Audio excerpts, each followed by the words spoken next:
नमस्कार दोस्तों, स्वागत है आप सभी का एक बार फिर से स्टोरीज विद पीएस राठौड़ पर। आप सुन रहे हैं महाभारत की कहानियाँ। आज की कहानी है धनुर्धर अर्जुन की प्रतिज्ञा और जयद्रथ वध। तो आइए करते हैं शुरुआत। आचार्य द्रोण ने धर्मराज युधिष्ठिर को पकड़ने की 2 बार प्रतिज्ञा की थी, परंतु वे अपनी प्रतिज्ञा को पूर्ण न कर सके। प्रतिज्ञा पूर्ण न कर पाने के कारण जब दुर्योधन ने उन्हें उनकी इस असफलता का उल्हाना दिया, तब द्रोणाचार्य बोले, दुर्योधन, मैं पहले भी तुमसे कह चुका हूँ कि अर्जुन की उपस्थिति में धर्मराज को पकड़ना तो दूर, कोई उन्हें स्पर्श भी नहीं कर सकता। यदि तुम अपने साथियों व सेना के साथ अर्जुन को दूर ले जाकर संग्राम करो तो हम धर्मराज को चक्रव्यूह में फंसा लेंगे। दुर्योधन ने ऐसा ही किया। इधर द्रोणाचार्य ने अन्य पांडवों से युद्ध करने के लिए चक्रव्यूह की रचना कर ली थी। चक्रव्यूह को देख पांडव उदास हो गए। तब अभिमन्यु ने धर्मराज से कहा, महाराज, आप व्यर्थ चिंता में न पड़े।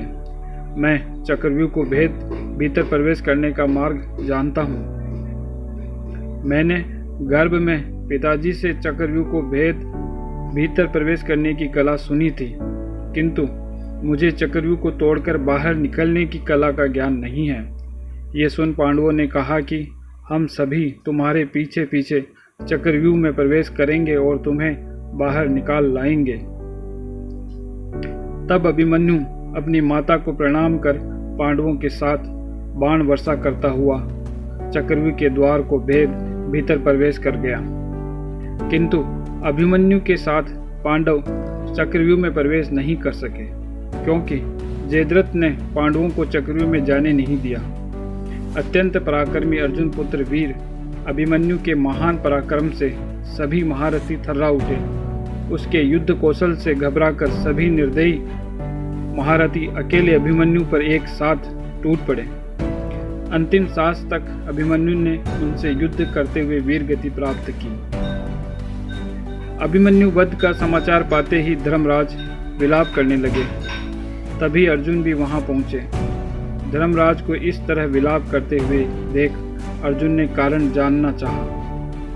तब धर्मराज रो रो कर कहने लगे, हे धनंजय, द्रोण के बनाए हुए चक्रव्यूह के जिस मार्ग से अभिमन्यु गया था, उसी मार्ग से हम लोग व्यूह में प्रवेश करने लगे, परंतु जयद्रथ ने शिवजी के वर द्वारा हमें व्यूह में जाने नहीं दिया। जब कुंवर रथहीन हो गया तो सप्त महारथियों ने उसका वध कर डाला और पापी जयद्रथ ने निष्प्राण पड़े अभिमन्यु के सिर को अपने पैरों तले रौंद दिया। यह सुन अर्जुन शोकातुर हो मूर्छित हो गया। चेतनावस्था में लौटकर अर्जुन ने क्रोधित होकर प्रतिज्ञा की, वीरवर, अभिमन्यु की इस मृत्यु के उत्तरदायी नीच जयद्रथ को कल संध्या काल तक सूर्यास्त होने से पूर्व मार डालूंगा। यदि मैं ऐसा न कर सका तो आत्मदाह कर लूंगा। अर्जुन की ये घोर प्रतिज्ञा जब जयद्रथ को पता चली तो वह भय से कांप उठा। अर्जुन की प्रतिज्ञा की बात सुन दुर्योधन के भी कान खड़े हो गए। वह सोचने लगा, अर्जुन को सरलता से समाप्त करने का ये स्वर्ण अवसर है। यदि जयद्रथ की सुरक्षा करते हुए अन्य योद्धा अर्जुन के इस प्रकार लड़े की संध्या हो जाए तो वह अपनी प्रतिज्ञा के अनुरूप स्वयं आत्मदाह कर लेगा। दुर्योधन प्रसन्नता से भर उठा और जयद्रथ की सुरक्षा का भार द्रोणाचार्य को सौंप दिया, क्योंकि वह जानता था कि द्रोणाचार्य जयद्रथ की सुरक्षा करने में पूर्णतः सक्षम है। जयद्रथ ने जब दुर्योधन द्वारा किए गए सुरक्षा प्रबंध के विषय में जाना तो वह भी आश्वस्त हो युद्ध में भाग लेने के लिए तैयार हो गया। जब पांडवों को ये सूचना मिली कि जयद्रथ की रक्षा का दायित्व द्रोणाचार्य वहन करेंगे, तब वे चिंतित हो उठे।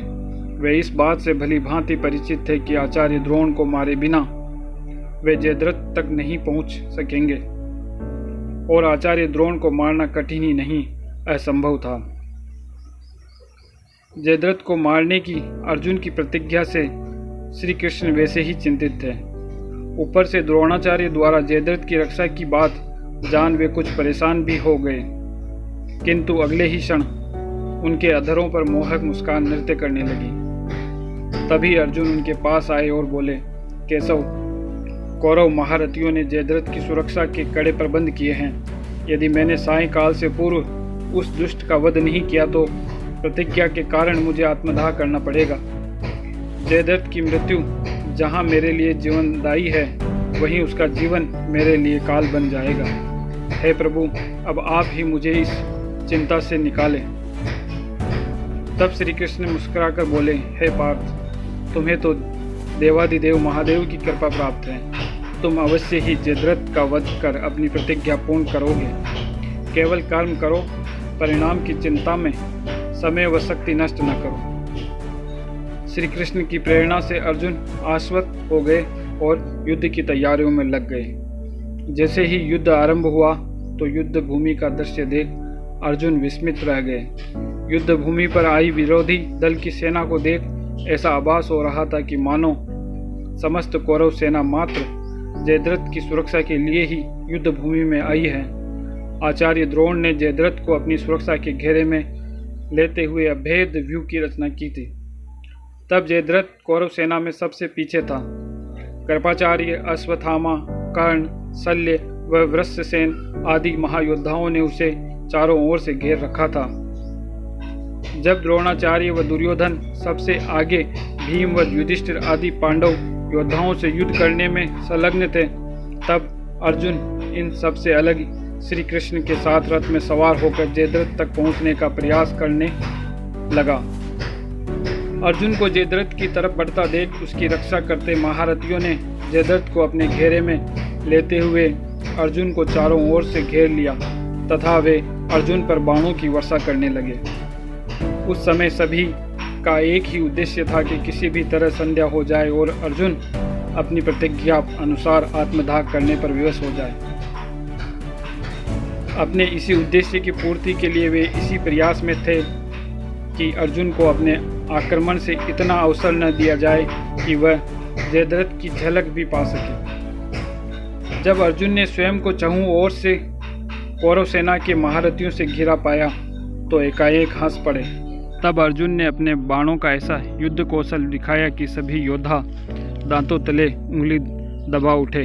कौरव योद्धागण ये अनुमान ही न लगा सके कि अर्जुन कब बाण हाथ में लेते, कब उसका धनुष पर संधान करते और कब धनुष की प्रत्यंचा खींच बाण छोड़ते हैं। विरोधी दल के योद्धाओं को एक बार तो यह आभास होने लगा कि अर्जुन जयद्रथ तक पहुंचने ही वाले हैं। ऐसे समय में कौरव महारथियों ने भारी गदाओं, लोहे के चक्रों, भीषण दिव्यास्त्रों द्वारा एक साथ अर्जुन पर प्रहार किए, किंतु अर्जुन ने अपने तीक्ष्ण बाणों से उनके सभी प्रहारों को विफल कर दिया। यद्यपि वीरवर अर्जुन के बाणों की वर्षा से असंख्य कौरव सैनिक मारे जा चुके थे और असंख्य सैनिक घायल हो गए थे, तथापि जैसे जैसे समय व्यतीत होता जा रहा था, कौरव सेना योद्धाओं की प्रसन्नता बढ़ती ही जा रही थी। उनकी दृष्टि में तो समय बीतता जा रहा था। आकाश में सूर्य को अपने अस्तांचल की ओर बढ़ता देख जयद्रथ का हृदय बलियां उछलने लगा। वह सोचने लगा, सूर्यास्त अब होने ही वाला है, अर्जुन मुझे मारने में तो विफल होगा ही, साथ ही अपनी प्रतिज्ञा के अनुसार अर्जुन को आत्मदाह भी करना पड़ेगा। ऐसा सोचकर वह अर्जुन की मृत्यु की कल्पना कर आनंदित होने लगा। सूर्यास्त होने में तनिक भी विलंब न था। यह देख अर्जुन ने हताश भाव से श्री कृष्ण की तरफ देखा, तभी सूर्यास्त हो गया। अर्जुन समझ गए कि जयद्रथ का वध न कर पाने के कारण अब उन्हें क्या करना है। अर्जुन उदास चित्त से अपने रथ से उतरे और अपने सैनिकों को लकड़ियों की चिता तैयार करने का आदेश दिया। इस समय अर्जुन को अपने आत्मदाह का दुख नहीं था। उन्हें दुख था तो सिर्फ ये कि वे अपने पुत्र अभिमन्यु के वध का बदला जयद्रथ से न ले सके और पापी जयद्रथ उनके हाथों से बच गया। अर्जुन को अपनी प्रतिज्ञा के अनुसार आत्मदाह के लिए तैयार होते देख समस्त पांडव पक्ष में शोक की लहर दौड़ गई। उन सब में एकमात्र श्री कृष्ण ही ऐसे थे जिनके अधरों पर ऐसी दरुण बेला में भी रहस्यमयी मुस्कान थिरक रही थी। जैसे ही जयद्रथ को पता चला कि अर्जुन के आत्मदाह हेतु चिता सजाई जा रही है, तब वह प्रसन्नता से झूम उठा। सूर्यास्त पहले ही हो चुका था, इसलिए उसे अब अपने प्राणों का भय नहीं था। वह अपने सुरक्षा घेरे को तोड़ प्रसन्नता से उछलता कूदता उन्मादियों की भांति हर्षनाद करता अर्जुन के सामने कुछ ही दूरी पर आ खड़ा हुआ। अर्जुन ने अत्यंत क्रोध से भस्म कर देने वाली दृष्टि जयद्रथ पर डाली और फिर श्री कृष्ण की तरफ देख पराजित भाव से अपना सिर झुका दिया। वह अपना गांडी उतार कर चिता की तरफ बढ़ ही रहे थे, तभी श्री कृष्ण ने उनका हाथ पकड़ लिया और बोले, कहाँ जा रहे हो कुंती नंदन, जरा उधर तो देखो। उन्होंने आकाश की ओर पश्चिम दिशा में संकेत किया। जैसे ही अर्जुन ने उस दिशा में देखा, तभी कुछ पल पूर्व अस्त हुआ सूर्य पुनः अपने तेज से दमक उठा। श्री कृष्ण बोले, पार्थ, ये जयद्रथ को सुरक्षा घेरे से बाहर निकालने हेतु मैंने ही माया रची थी। जो सूर्यास्त तुम सभी ने देखा था असत्य था, मेरी माया थी। जबकि अभी सूर्यास्त होने में समय शेष है, सोचते क्या हो, वह खड़ा तुम्हारा शत्रु, शीघ्र ही अपनी प्रतिज्ञा पूर्ण करो। ये सुनते ही अर्जुन ने तत्क्षण अपना गांडीव संभाला और उस पर इंद्र के वज्र के समान प्रचंड बाण का संधान किया। इससे पूर्व कि अर्जुन उसे छोड़ दे, श्री कृष्ण ने उनसे कहा, पार्थ, जयद्रथ को उसके पिता का वरदान प्राप्त है कि जो उसका सिर पृथ्वी पर गिराएगा, उसके सिर के भी सैकड़ों टुकड़े हो जाएंगे। अतः तुम इस प्रकार बाण का प्रयोग करो कि इसका सिर इसके पिता की गोद में जाकर गिरे। अर्जुन ने ऐसा ही किया।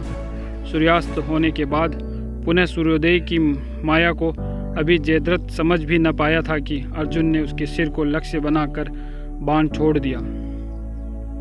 वह बाण जयद्रथ के सिर को धड़ से अलग कर युद्ध भूमि से बहुत दूर वहां ले गया जहां जयद्रथ के पिता तपस्या में लीन बैठे थे। जयद्रथ का सिर उनकी गोद में जा गिरा। इस बात से अनभिज्ञ जैसे ही वे उठे, जयद्रथ का सिर उनकी गोद से पृथ्वी पर जा गिरा और वृद्ध क्षत्रिय के सिर के भी 100 टुकड़े हो गए। जयद्रथ की मृत्यु का समाचार पाकर कौरव दल में शोक व भय का वातावरण बन गया। इतने बड़े बड़े महारथियों के होने पर भी अर्जुन ने जयद्रथ को मारने की प्रतिज्ञा पूर्ण कर ली थी।